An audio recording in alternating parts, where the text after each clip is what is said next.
On Plugged In, a promise of peace, the United Arab Emirates is the first Persian Gulf Arab state to formally recognize Israel. A breakthrough agreement draws both cheers and boos throughout the Middle East. This deal obviously changes everything. Jared Kushner, President Trump's senior advisor, tells us how the deal came together, what it means for the region and for the U.S. On Plugged In, the Israel-UAE Peace Deal. Hello and welcome to Plugged In. I'm Greta Van Susteren. Israel and the United Arab Emirates have agreed to establish full diplomatic relations in a deal brokered by the United States. It's just the third peace deal between Israel and an Arab nation since Israel's founding in 1948. As part of the deal, Israel agrees to suspend plans to annex parts of Palestinian land occupied since the Six-Day War in 1967. Calling the agreement the Abraham Accord, President Donald Trump called it historic and predicting other Arab countries will follow suit. We begin our coverage with VOA White House correspondent Patsy Widakuswara.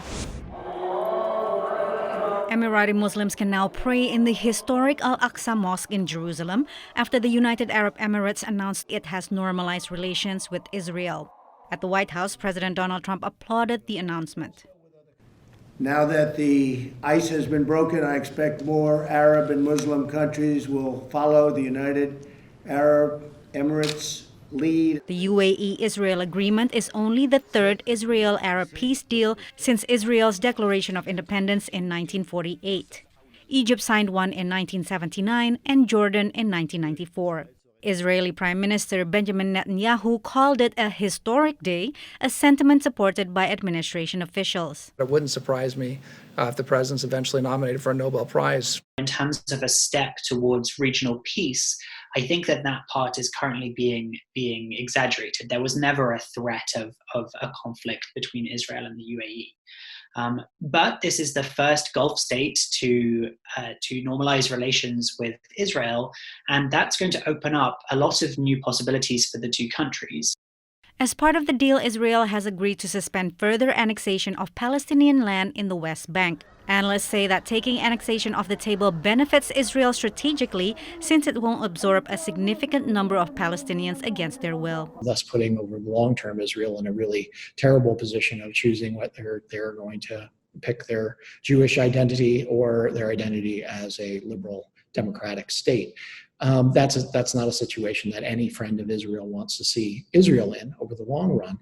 The UAE-Israel deal is seen as further isolating another regional power, Iran. The U.S. is currently trying to push a UN Security Council resolution to extend an arms embargo on Tehran due to expire in October. China and Russia have signaled they will veto it. If the resolution fails, Secretary of State Mike Pompeo has threatened to invoke the snapback option, restoring all UN sanctions on Iran. What about the snapback option on Iran? Do you support that? We're not going to talk to you about that. We're going to work something out and then we'll talk after it's completed, but it'll be very satisfactory. Trump said the UAE and Israel will join the U.S. to formally sign the agreement in Washington in the next few weeks. Patsy Widakuswara, VOA News at the White House. Jared Kushner is a senior advisor to President Trump, entrusted with the White House Middle East portfolio. I spoke to him about the agreement and its desired impact throughout the region. Two questions first is, what's the impact worldwide? And secondly, for the region? So this is the first peace deal that has happened in the Middle East in the last 26 years.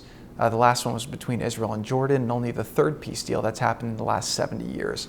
So this deal obviously changes everything, and what America's relationship with the Emiratis, with the United Arab Emirates, has always been a very advanced relationship. They're one of our strongest military alliances. They have a fabulous military.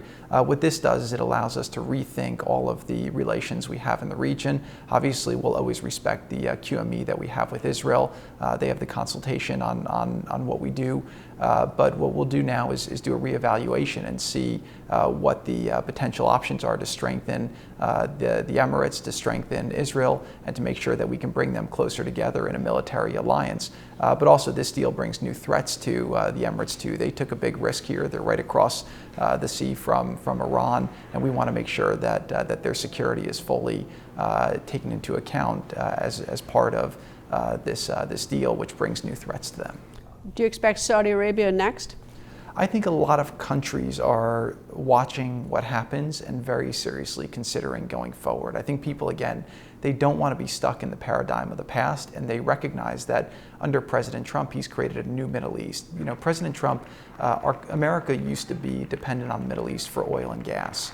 And thanks to President Trump's policies here in America, we're now the largest producer of energy in the world, and we're fully energy independent as a country. So we don't need the Middle East anymore for energy. So that's allowed us to look at it through a different lens. And so we've been trying to lessen our military footprint. Prime Minister Netanyahu says that the decision about annexation is suspended, that it's temporary. Do you see the issue of annexation in the West Bank completely off the table, or is this suspended? So right now, Israel has agreed to put their focus on building this historic alliance with an Arab country. Again, the first peace deal that's happened in the last 26 years. So right now, again, this is a new deal. We need to let the concrete settle. We're hearing every day about phone calls between the countries. You know, there's business deals being reached to do artificial intelligence, to do healthcare research, you know, coronavirus research. And so we're seeing a lot of good advancements already. I believe that, you know, Prime Minister Netanyahu is a very gifted politician, but he's also somebody who loves his country. And the first priority for his country right now is solidifying this new relationship with a great country in the region. And I believe that that's where he'll put his energy, as well as trying to build stronger relations with other Arab countries in the region as well.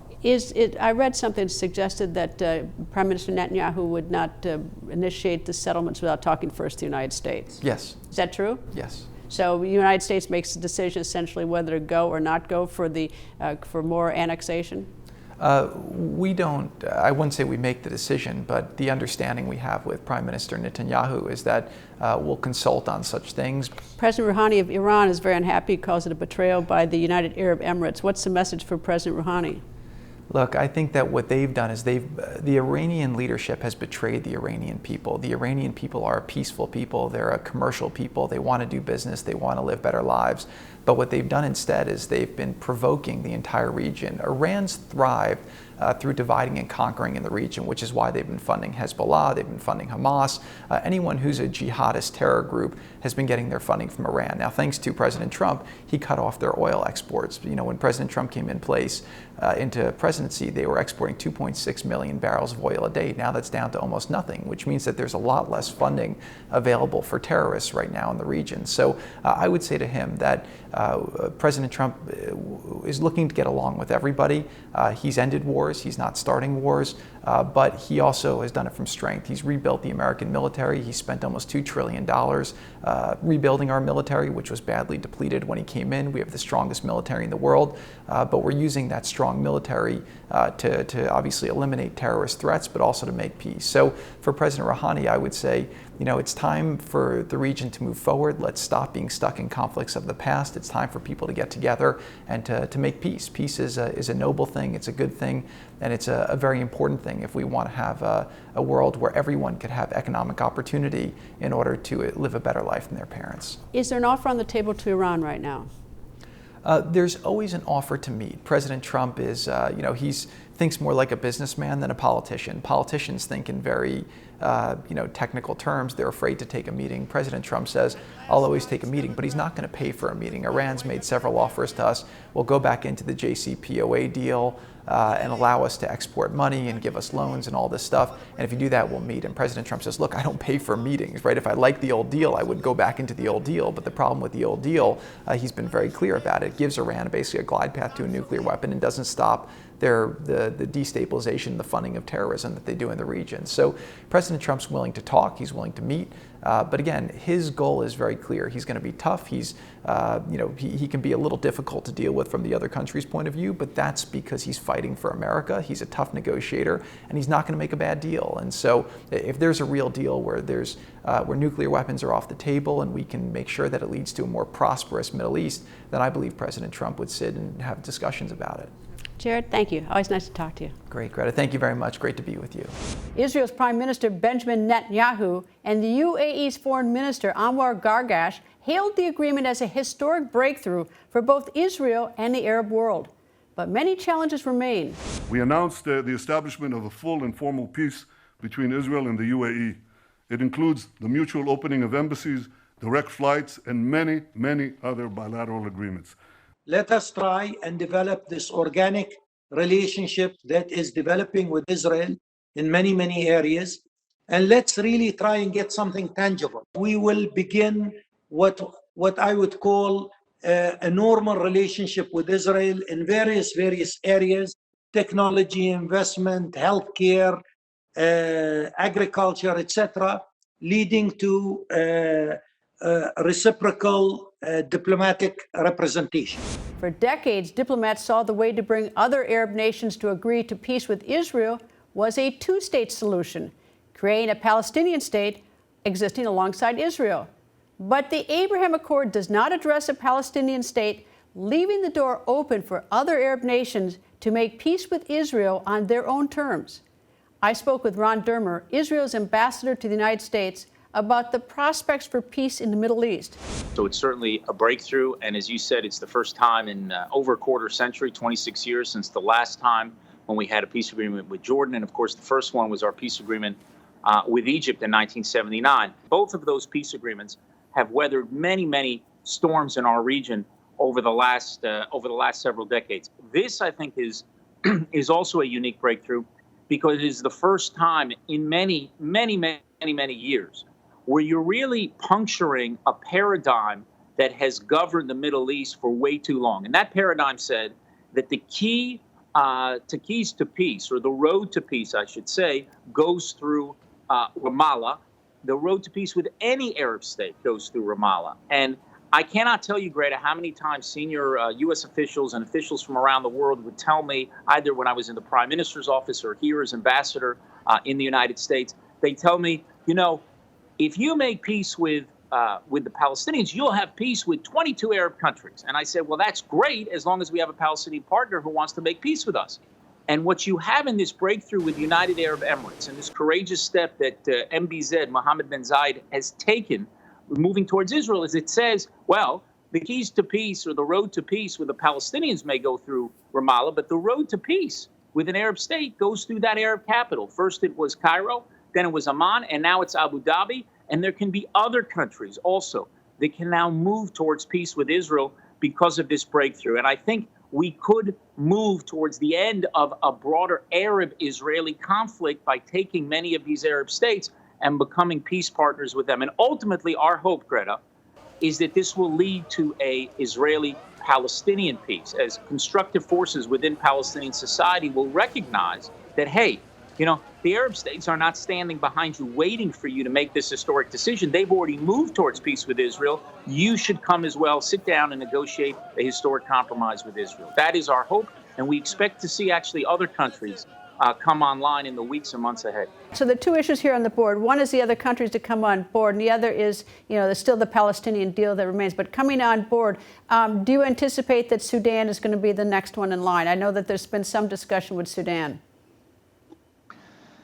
Well, there's a lot of press reports that are out there. I have to tell you something, Greta. One of the most shocking things is that that we kept this a secret, and it was very close hold, and it sort of hit everybody, and there were no leaks. And I think that was because it was a very small team on the Israeli side, a very small number of people on the Israeli side dealing with it, very small number of people on the U.S. side, and very small number of people on the Emirati side. And I think in keeping it very close hold, that enabled us to reach that point. And so therefore, I don't want to mention a specific country. I think there are several possibilities of countries that can be, who's going to be number 2, number 3, number 4, number 5. And that can happen, I think, in very short order. And I'm hesitant to mention which country I believe is the next one because I want to make it that I want to do everything I can to ensure that there will be a second, a third, and fourth one. But I can assure you that there are several countries that there right now are considering making this move and following the Emirates into normal diplomatic relations with Israel. And I think the foreign ministry of Sudan several hours ago said that they would like to end hostilities with Israel. There's no reason to have hostilities between Sudan and Israel, and they blessed the agreement between the United Arab Emirates and Israel. So I think that's a very good sign. So play this out for me. Assuming that a number of states do normalize relations with Israel, let's say Sudan, Saudi Arabia, other nations, you still have the remaining conflict with the Palestinians. How does this sort of play out? There's still the contest between the Palestinians and Israelis. Right.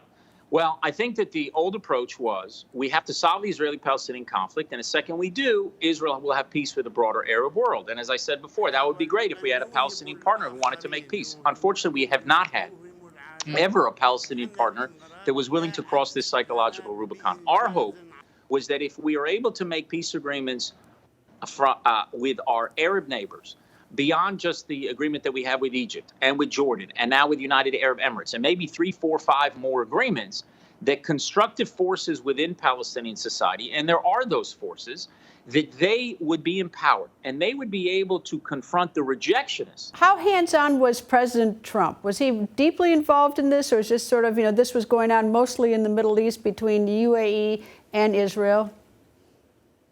No, it was actually conducted in Washington, and I think he was updated all the time. Jared Kushner was very involved in it. His peace envoy, Avi Berkowitz, was involved in it. I was here, in contact with the Prime Minister Netanyahu all the time. Yusuf Otaiba was in contact with I think with Mohammed bin Zayed all the time. So we were able to work this out in Washington. But there also was, we've had contacts happening for several years now. And there's been a change in the region, which you have spoken about also for several years, where the Arab states in the region for several years have seen that Israel is not an enemy, but a potential ally in confronting common challenges. One of those challenges was Iran. I think what President Trump, because of his Iran policy, I think that's part of the reason why we were able to surface it. And I give great credit to Jared Kushner and Avi Berkowitz for recognizing the opportunity that existed and really getting this over the finish line. Israel says it is preparing for direct flights over what was once forbidden airspace, Saudi Arabia. The kingdom's relative silence about the Israel-UAE deal speaks volumes throughout the Arab world. Palestinian officials were quick to reject the deal, calling for an urgent meeting of the Arab League. The Palestinian leadership announces that it rejects and denounces the surprise trilateral UAE, Israeli, and U.S. announcement about a full normalization of relations between the Israeli occupation state and the United Arab Emirates in return for a claimed calm and temporary suspension of the annexation plot of the Palestinian lands and Israeli sovereignty over it. Iran's President Hassan Rouhani called the agreement a betrayal. Foreign Minister Javed Zarif accuses the United States of failing to understand the complexities of the region. The U.S. administration does not understand the situation in Lebanon, the situation in occupied Palestine, and think that putting on a show like yesterday's United Arab Emirates Israel deal would impact Palestine and the region's future.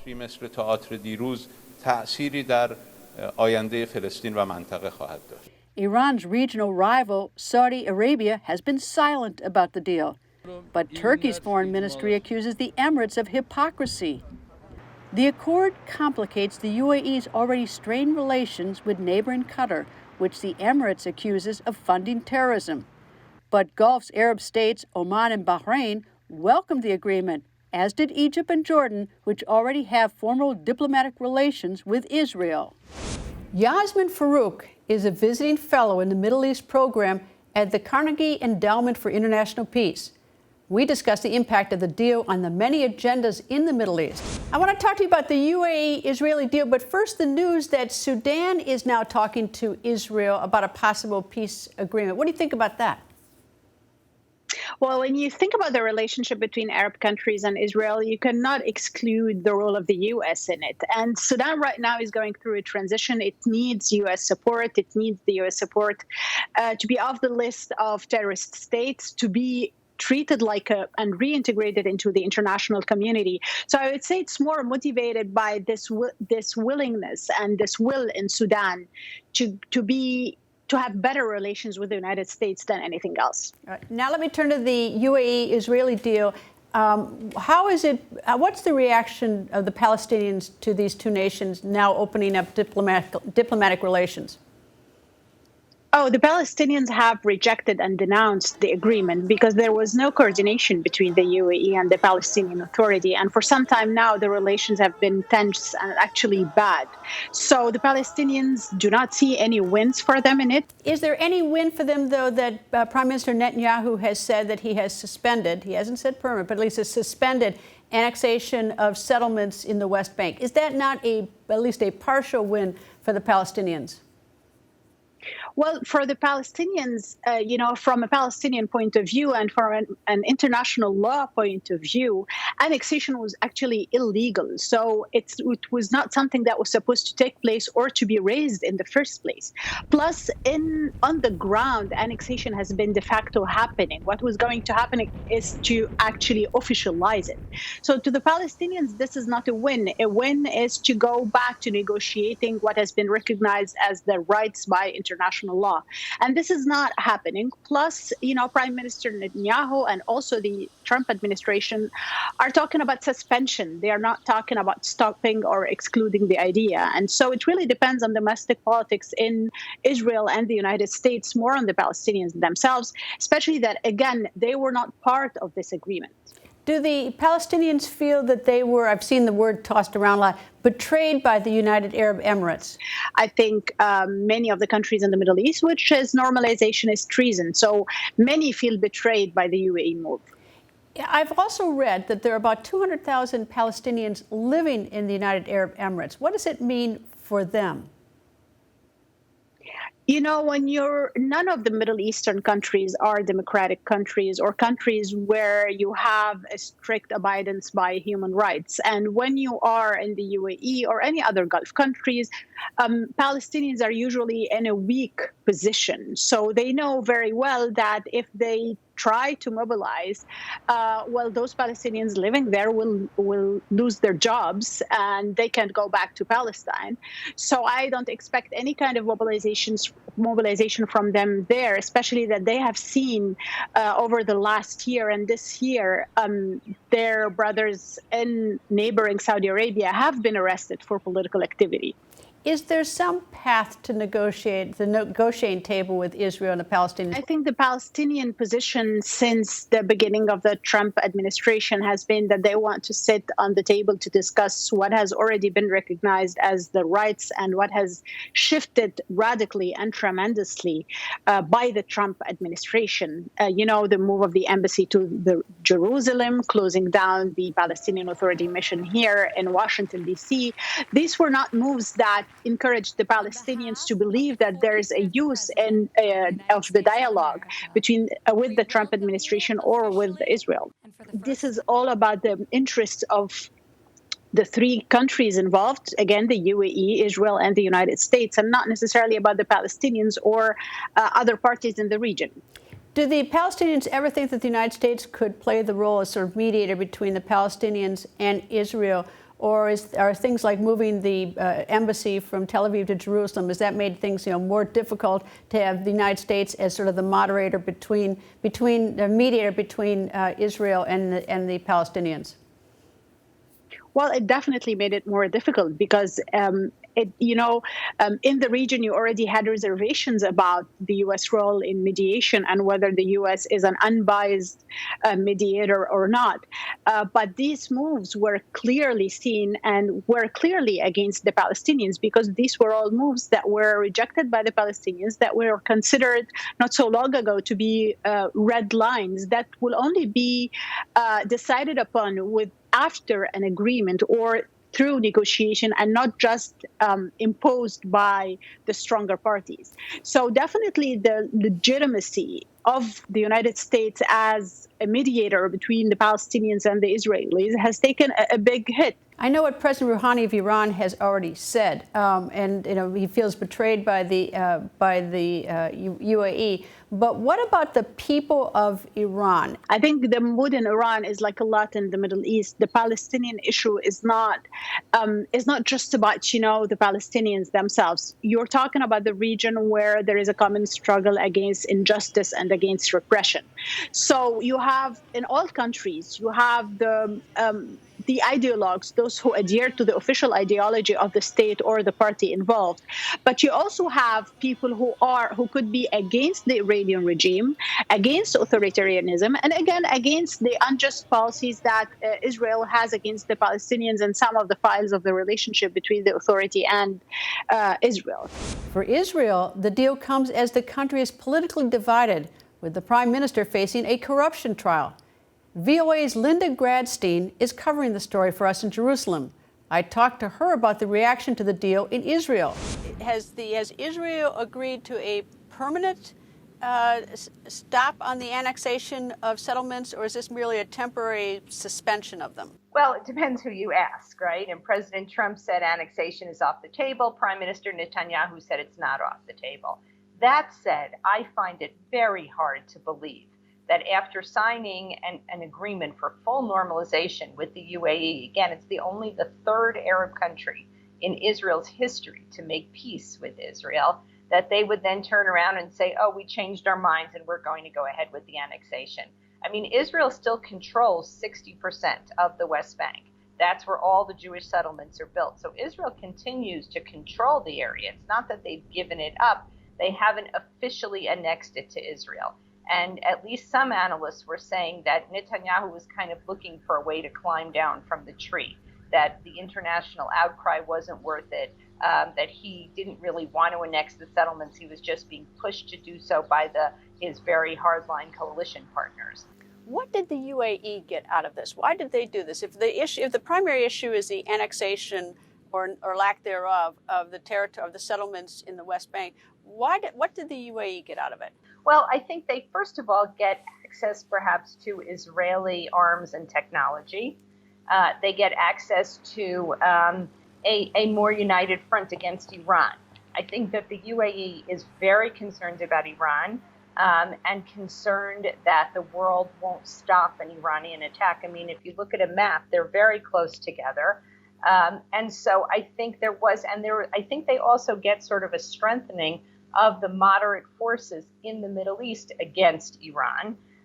They get access to Israeli, all kinds of technology. Some of this was going on before, but it's also possible that they'll get access to some of the more advanced weapon systems, both from Israel and from the United States. What does the Palestinian Authority think about this, number one? And number two, what about Hamas, which controls the Gaza Strip? What's its reaction?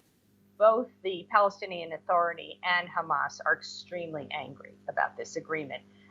This sort of fiction or the idea for many years was that peace between Israel and other Arab countries is dependent on at least progress, if not a solution to the Israeli-Palestinian conflict. And the Palestinians feel that the Gulf countries, that the Emirates have betrayed them by signing a normalization deal with Israel without getting anything for the Palestinians. Now, the Emirates have tried to portray this as, well, we got annexation off the table. The Palestinians aren't buying it. They're saying it means an end to the two-state solution. They're saying it means a betrayal, both the Palestinian Authority and Hamas. You mentioned Iran. President Rouhani has described this as a betrayal. Is that resonating in Israel, or is that just to be expected, they would say, and what does it really mean sort of long term? I think it's pretty much to be expected. And I think the sense in Israel is that this agreement further isolates Iran. In other words, you've got Israel lining up with all of the moderate Arab forces, Saudi Arabia, the United Arab Emirates, Egypt, Jordan, even Lebanon. I mean, Lebanon, which has been traditionally very anti-Israel, said that perhaps there's something to talk about. And then on the other side, you have Iran, Hezbollah, and Turkey. So Israel feels that it's kind of it's turning around the Middle East a little bit, and Israel is with the forces of moderation. You know, the other thing is that Israel is in the Middle East, but it's not really of the Middle East, but it always wanted to be. And this agreement with the Emirates kind of gives it the sense that it can be more of the Middle East. That's all the time we have. My thanks to Jared Kushner, Ambassador Ron Dermer, Yasmin Farouk, and Linda Gradstein for joining us. For the latest news, visit voanews.com, and don't forget to follow me on Twitter @Greta. Thank you for being plugged in.